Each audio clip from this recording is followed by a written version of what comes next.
But then it got worse. And then it got much, much worse. I watched him grow weaker every day, and when the doctor finally told us that he needed a treatment we couldn't possibly afford, it felt like the world was crashing down around me. We had already spent everything we had on his previous treatments. We were out of options. The friends and family we could turn to were struggling themselves, and the banks wouldn't even talk to me. I was desperate. I felt like I was losing him, and I didn't know what to do. Then, one day at the hospital, I overheard someone talking about a wealthy businessman in town who was known for helping people out, though not out of the goodness of his heart. He always expected something in return.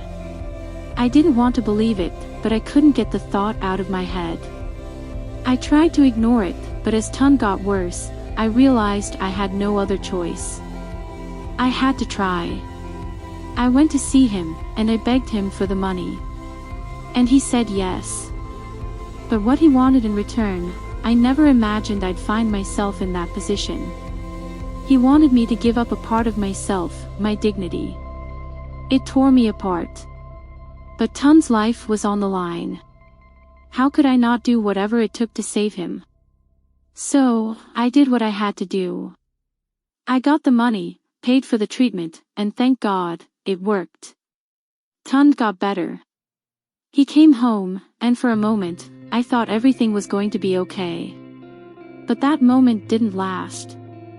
The guilt, the shame, I couldn't keep it from him. He had a right to know what I'd done. So one night, I sat him down and told him everything.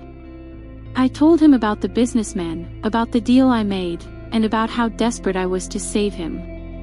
I thought he'd understand, or at least that he'd try to. But the look on his face, I'll never forget it. He didn't say anything at first. He just listened, his face blank, but I could see the anger and hurt in his eyes. And when he finally spoke, it was like my worst fears were coming true. "I can't believe you did this," he said, his voice trembling. "I can't believe you thought this was the only way. You betrayed everything we stood for, Amara. How can I ever look at you the same way? How can I trust you again?" I tried to make him see why I did it, that it was out of love, out of fear of losing him. But he wouldn't listen. "You always have a choice," he said, his voice cold. "But this, I can't forgive this.